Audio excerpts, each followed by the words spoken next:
जो पड़ोसी मुल्क है भारत, उसका 6 टाइम्स ज़्यादा ग्रोथ रेट है पाकिस्तान से। और 2050 तक ये कहा जाता है कि अगर यही ग्रोथ रेट रहा और इसी हुजम से इनकी इकोनॉमी भारत की बढ़ती रही तो वो पाकिस्तान के ग्रोथ रेट से 40 टाइम्स ज़्यादा हो जाएगा। जो नई हुकूमत आई है इसमें हमारा जो डिफेंस का बजट है, पहले अगर इंडिया से 5वां हिस्सा था, इंडिया का बजट अगर 5 गुना था, क्योंकि इस हुकूमत से मईशत नहीं संभाली जा रही, मईशत इकानमी के बगैर कोई डिफेंस नहीं पॉसिबल। अब वो 6 गुना हो गया इंडिया का बजट। आप कंपेयर कर लीजिए हमारे दौर से, और अगर ये नायल हुकूमत इसी तरह इकनॉमिक डिसीजंस लेती रही जो कि गलत है, किसी वक्त बैठ के आप उनसे डिस्कस कर लीजिए, मैं आपको बता सकता हूँ कि इनकी नायली की वजह से हमें कितना नुकसान हुआ है। लेकिन हमारे यहाँ तो 300, 400 गुना टैक्सेस लगते हैं। जितनी महंगी गाड़ी होती जाएगी उसके ऊपर उतने 100 गुना टैक्स बढ़ता चला जाता है। यानी अब एक ये भी बहुत बड़ा तमाशा है। जैसे पहले आरिफ साहब फरमा रहे हैं, पाकिस्तान में जो गाड़ी 12-14 लाख रुपए में या 15 लाख रुपए में मिलती है, दुनिया में तो इस तरह की गाड़ी अगर कोई प्लांट बनाने की जुर्रत करेगा, उस प्लांट को उसी रात बुलडोज कर दिया जाएगा। इतनी पैथेटिक गाड़ियां को बना नहीं सकता दुनिया में बाहर। एक तो पाकिस्तान खुद कोई प्रोटेक्शन नहीं कर रहा गाड़ियों का, everything's imported and relatively from India. जो गाड़ी आप पाकिस्तान में 10 लाख के हिसाब से ले लेते हैं ना, वही गाड़ी आपको इंडिया में 2 to 3 lakhs मिल जाएगी। So the difference is even though the cars are being imported, it's still really expensive. कोई आम बंदा नहीं इतना खरीद सकता। और इंडिया में ये हिसाब है कि जहाँ देखो गाड़ियाँ, जहाँ देखो गाड़ियाँ।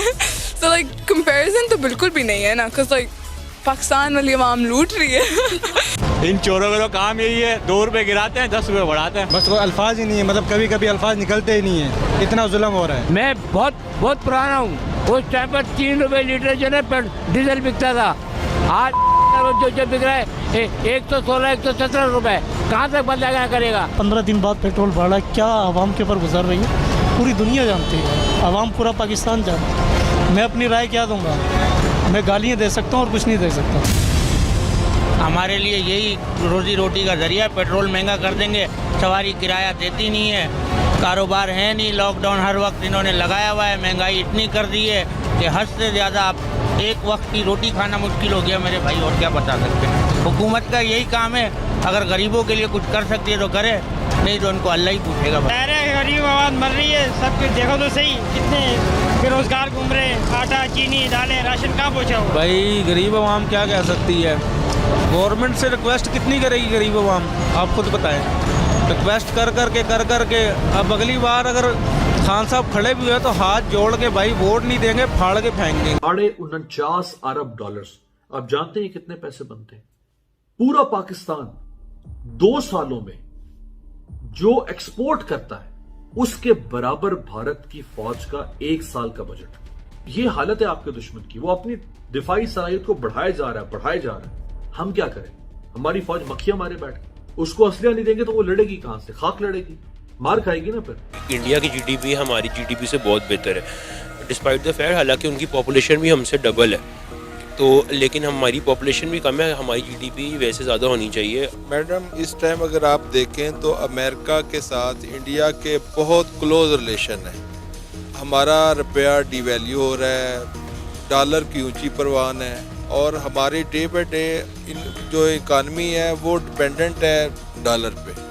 और अब हमने जो रिसेंटली जो अफ़गानिस्तान की सिचुएशन है, इस सिचुएशन में पाकिस्तान ने उनको अड्डे नहीं दिए, उनको सपोर्ट नहीं किया, तो उन्होंने टोटली अपना इंक्लाइनेशन इंडिया की तरफ कर लिया है। और जितने भी ट्रेडर्स हैं या मार्केटिंग है वो टोटली इंडिया की तरफ सारी जा रही है। और दूसरी जो सबसे बड़ी घोषणा है वो ये कि इस साल भारतीय सेना जितने भी हथियार खरीदेगी, टेक्नोलॉजी खरीदेगी, टूल्स खरीदेगी, यानी छोटी से छोटी चीज खरीदेगी, उसका 68% भारतीय होगा। यानी कि अगर भारतीय सेना 2022-23 में ₹100 के हथियार खरीदती है तो उसमें से 68 रुपये भारतीय कंपनियों को मिलेंगे, चाहे वो सरकारी कंपनी हो, चाहे भारत की प्राइवेट हथियार निर्माता।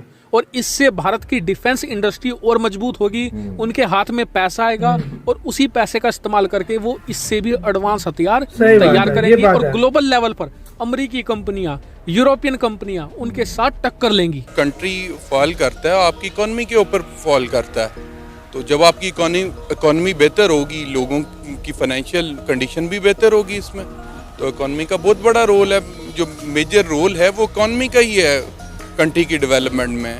तो इंडिया ने अपनी एक्सपोर्ट बेहतर की है, तो वो इसलिए इम्प्रूवमेंट आ रही है, वहाँ पे डेवलपमेंट हो रही है। लेकिन अब आ जाते हैं तीसरी और सबसे ज्यादा बड़ी घोषणा पर, भारत का रक्षा बजट। आप सभी जानते हैं कि पिछले साल भारत का रक्षा बजट था $67 बिलियन, यानी कि 67 अरब डॉलर। ये 4% बढ़ा था पिछले साल। लेकिन आप जानते हैं कि इस साल भारत ने कितना रक्षा बजट बढ़ाया है?